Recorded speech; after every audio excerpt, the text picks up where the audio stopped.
My name is David Rose and I'm a volunteer for Great Ormond Street and more recently Cambridge Rare Disease Network.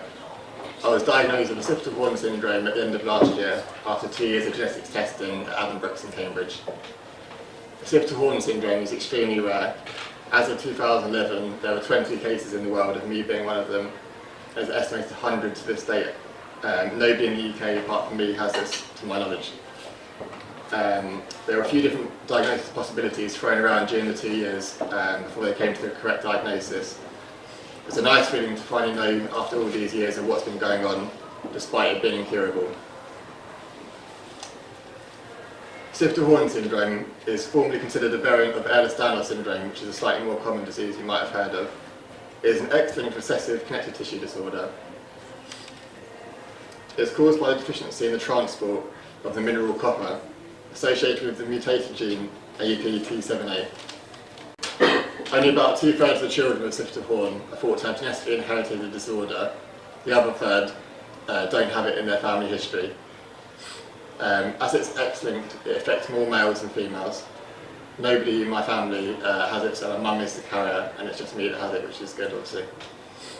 The onset of Occipital Horn can occur from childhood or early adulthood, and from my perspective, I kind of had it from both. Some of the main signs and symptoms of Occipital Horn are a long neck, broad forehead, hips, nose, long and stretchy skin, narrow chest and shoulders, restricted elbow movement, recurrent hernias, bladder diverticular, scoliosis, the list is endless. The actual Occipital horn are on the back of your neck, but if you don't have the syndrome you won't be able to feel it, but mine are quite rigid and that's how they spotted it. As this Occipital horn is so rare, I don't know how this will affect me in the future, life expectancy, the serious things. Hopefully in the future there might be a bit more research and I'll get a bit of a clearer picture. When I was younger, most of my problems came from neurology. My joints weren't so noticeable, and the other parts of the syndrome, we just thought it was random things put together. We didn't really realise it was actually a syndrome of all the conditions. As of about 19, my body really started to deteriorate, a lot different. I was at university, I was really struggling. I think my life kind of changed quite a lot since then. I'm under the care of Addenbrooke's and UCH in London and Stanmore, which have all been very helpful during the process.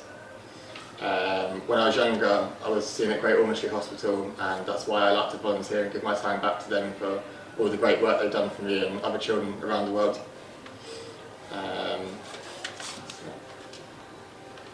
So having Occipital Horn has had quite an impact on my life. I've had 70 operations so far, which is obviously quite a bit. The condition is incurable, so the treatment is symptomatic, so I have physiotherapy and occupation therapy, try and do yoga, anything I can to try and sort of maintain my body. As I previously mentioned, university and work life has been quite difficult. I think that's the thing that gets missed a lot when you have these conditions. It's not just having the condition, it's your work life, relationships, everything comes into it. So I managed to complete my degree. I had my dream job working in finance and I had to leave that. So now I'm trying to find something productive to do, so I'm writing a book about what I have, and also I've been in contact with a few different universities to talk to medical students about life with a rare condition.